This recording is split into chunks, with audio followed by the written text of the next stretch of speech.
Oke, selamat siang untuk kita semua.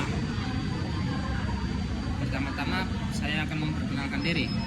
Perkenalkan, nama saya Aris Eliezer Bastani Tarigan, NIM 230810016 dari Teknik Industri. Di sini saya akan menjelaskan mengenai pelajaran simulasi sistem. Oke, kita mulai. Simulasi adalah proses untuk meniru perilaku sistem nyata menggunakan model. Simulasi membantu kita memahami sistem tanpa harus mengganggu operasional aslinya, dan sangat berguna untuk menguji perubahan sebelum diterapkan secara langsung. Pengertian simulasi sistem. Simulasi sistem adalah penggunaan model untuk mempresentasikan suatu sistem nyata, baik dalam bentuk logika maupun matematis. Tujuannya adalah untuk melakukan eksperimen virtual terhadap sistem tersebut agar bisa dianalisis lebih efisien. Kapan simulasi digunakan? Oke. Simulasi digunakan saat sistem terlalu rumit untuk dianalisis secara teoritis, atau ketika eksperimen langsung terlalu mahal, risiko, atau tidak memungkinkan. Contohnya, mengatur lalu lintas kota atau merancang pabrik baru. Di sini saya akan menjelaskan komponen simulasi sistem.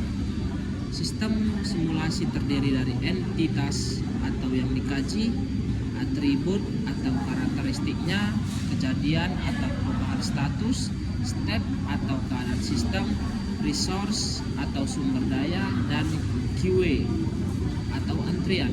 Memahami tiap komponen ini penting untuk membangun model yang akurat. Saya akan menjelaskan masing-masing artinya ini. Entitas adalah objek yang dikaji, atau misal pelanggan dan mesin. Atribut, karakteristik entitas. Event atau kejadian adalah perubahan status sistem. State atau keadaan adalah kondisi sistem pada waktu tertentu. Resource adalah sumber daya yang terbatas. QA atau antrian adalah tempat tunggu jika resource sibuk. Di sini saya akan menjelaskan tentang jenis-jenis simulasi. Di sini yang saya dapati ada 3 jenis utama simulasi, yaitu discrete. Perubahan hanya terjadi di titik waktu tertentu. Kedua, kontinu, ialah perubahan berlangsung terus-menerus. Yang ketiga, Monte-Carlo, yaitu berbasis pengacakan dan statistik. Masing-masing digunakan untuk jenis sistem yang berbeda. Di sini saya akan menjelaskan proses pengembangan simulasi. Yang pertama, satu, definisikan masalah. Kedua, formulasi model. 3, validasi dan verifikasi model. 4, membangun program simulasi. 5, jalankan simulasi. Dan 6, analisis hasil. Langkah-langkah umum dalam membangun simulasi dimulai dari memahami masalah, membangun model, memvalidasi dan memverifikasi, hingga menjalankan dan menganalisis hasil. Proses ini harus sistematis agar simulasi dapat dipercaya. Kelebihan dan kelemahan simulasi. Di sini saya akan menjelaskan terlebih dahulu. Simulasi memiliki banyak kelebihan seperti efisiensi biaya dan fleksibilitas.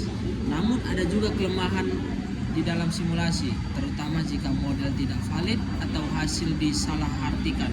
Oleh karena itu, pemahaman mendalam terhadap sistem sangat dibutuhkan. Di sini saya akan menjelaskan sedikit tambahan dari kelebihannya. Kelebihannya ialah biaya rendah dibanding eksperimen nyata, dapat diuji dengan banyak skenario, cocok untuk sistem kompleks. Dan di sini ada sedikit kelemahan dari simulasi. Yang pertama, butuh waktu dan biaya pengembangan. Yang kedua, hasil tergantung validitas model. Aplikasi simulasi sistem. Di sini ada 5 aplikasi simulasi sistem yang saya temukan. Yang pertama ialah manufaktur atau jalur produksi. Yang kedua, transportasi atau traffic flow. Yang ketiga, layanan atau bank, rumah sakit. Yang keempat, bisnis proses sapi CAD. Yang kelima, teknologi atau jaringan komputer.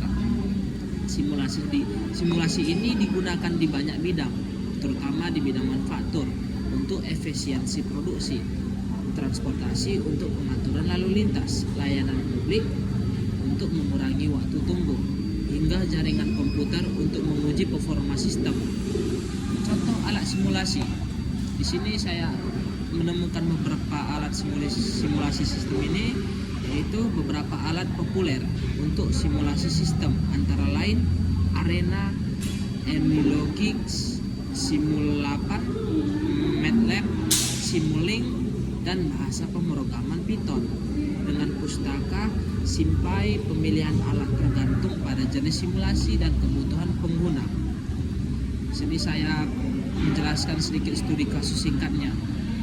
Contoh dari studi kasus singkat yang saya temukan ialah, contoh sederhana adalah simulasi antrian di bank dengan 2 teller dan pelanggan yang datang secara acak.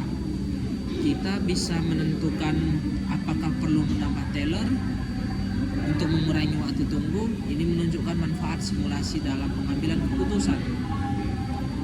Oke, di sini saya akan memberikan kesimpulan dari presentasi saya tadi, presentasi simulasi sistem. Oke, kesimpulan yang saya dapat mengenai simulasi sistem adalah pendekatan analitis yang penting untuk memahami dan mengoptimalkan sistem kompleks. Ini mengurangi resiko keputusan buruk dan memungkinkan eksperimen virtual tanpa konsekuensi nyata. Oke, dari sinilah saya